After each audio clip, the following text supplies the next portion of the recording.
대형 카페에서 9개월 넘게 일한 A씨. 지난달 육아휴직을 신청한 뒤 대표 부부와 면담했습니다. 그 자리에서 대표 남편은 사직을 요구했습니다. 왜 그런 거 왜 하는 거 우리한테? 야, 퇴사해라니까. 경고사를 낼 테니까. 야, 퇴직해. 욕설을 퍼붓기도 했습니다.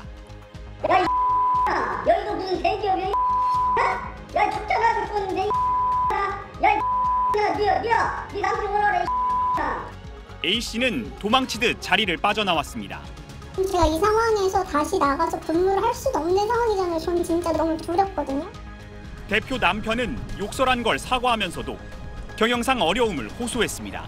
사대보험도 있고 연차 월차도 줘야 된다 해고, 예? 거기다 퇴직금이 10개월이면 안 줘도 되는데.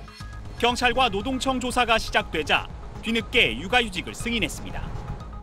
A씨 경우처럼 육아휴직 신청을 거부당해 노동청에 신고된 사례는 지난 5년간 641건에 달합니다.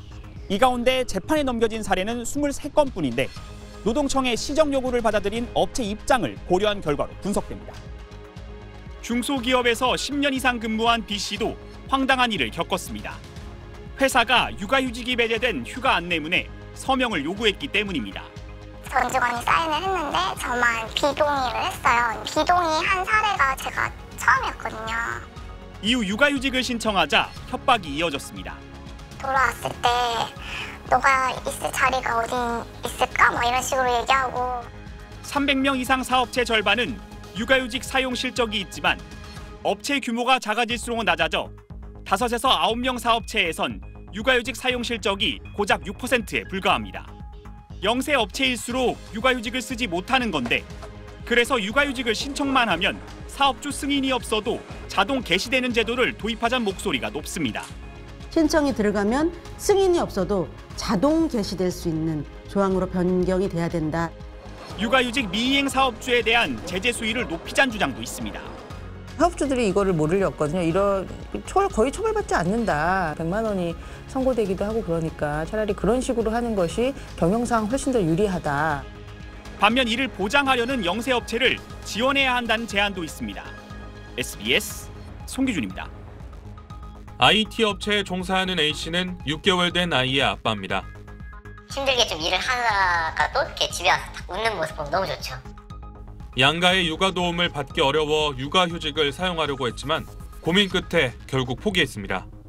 다른 사람들은 제가 뭘 하는지 정확히 모르거든요. 다른 사람한테 이걸 내 일을 넘겼다. 그럼 이제 팀원분들한테 너무 민폐인 거죠.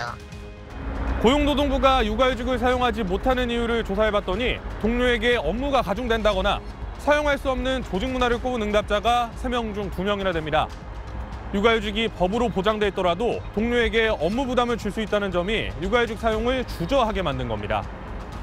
역시 IT 업체에 다니는 34살 이우영 씨는 두 번째 육아휴직을 앞두고 있습니다. 처음에 이 씨도 업무를 나누어 맡을 동료들에게 미안한 마음이 컸는데 회사에서 묘안을 내놨습니다. 팀원들에게 일을 나눠준 대신 이 씨 월급 절반 정도를 인센티브로 제공하기로 한 겁니다. 그러면 누군가 제 업무를 이렇게 나눠서 해야 되는 건데 팀적으로도 너무 잘해주시고 회사 차원에서 보상도 줬어요. 너무 좀 마음이 좀 편안했어요. 회사 입장에선 대체 인력을 찾을 수 있는 플랫폼 등 시스템 구축이 필요하다는 목소리도 냈습니다. 대체 인력을 좀 쉽게 편하게 뽑고 하려면 그런 분들의 풀 같은 거를 나라에서 좀 만들어주는 것도 좋다고 생각을 해요. 좀 덜 미안하게 채용해가지고 하고. 회사가 유연근무제 사용을 독려하는 것도 현실적인 대책 중 하나입니다. 근로시간을 유연하게 재택근무하는 시간으로 돌리는 방식으로 접근하면 어떨까 이런 소득 줄어드는 것도 방지할 수 있고. 육아휴직이 필요한 사람들의 부담감을 최소화할 수 있는 기업 문화와 시스템까지 갖춰져야 제도가 정착할 수 있다는 얘기입니다. SBS 신용식입니다. 저는 재작년 6개월간 육아휴직을 했습니다. 이렇게 행복한 기억도 많이 생겼지만 당시 가장 큰 문제는 충격적으로 줄어든 제 수입이었습니다. 한 달 수입이라곤 112만 5천 원이 전부. 매달 대출 상환, 관리비, 보험료, 고정 지출만 200만 원이 넘는데 112만 5천 원으로 내 식구가 살아가기란 불가능했습니다. 1,000만 원에 가깝던 통장 잔고가 마이너스가 되는 데는 채 3달이 걸리지 않았습니다. 이런 일은 저만 겪는 게 아니었습니다. 초등학생부터 얼마 전 태어난 막내까지 5 아이를 키우는 아내가 안쓰러워 육아휴직을 썼던 최정남 씨는 고작 한 달여 만에 복직을 신청했습니다. 어제 돈을 받아보고 나서 안 되겠다 해가지고 저보다 3명 많은 7 식구지만 받는 돈은 월 112만 원 같습니다. 최저생계에 맞춰서 해주면 모르겠는데 저희같이 대가족은 100만 원 조금 받아서는 안 되잖아요. 무지출이라고. 맞아요. 지금. 네, 냉장고에 있는 걸로만 이제 생활을 하고 외식 아예 안 하고. 예준이네 가족은 무지출의 날을 정했습니다. 줄어든 소득에 식단부터 바꾸고 내 집 마련을 위해 모으던 돈도 끌어다 썼습니다. 저희가 작정하고 모았었던 금액들이 있어요. 이제 내 집 마련하려고. 다 쓰진 않았는데 이제 많이 거기서 이제. 육아휴직급여 112만 원은 6년째 그대로입니다. 이 맞벌이 부부가 동시에 또는 순차적으로 육아휴직을 쓰는 경우에 한해 이 급여가 조금 올라가는 수준입니다. 이 육아휴직 급여의 재원은 고용보험기금인데 이 기금의 적자가 3조 원이 넘다 보니까 급여 인상은 엄두도 내지 못하고 있습니다. 국회와 정부도 인상 필요성을 인정하면서도 재원 마련에는 난감하다는 입장입니다.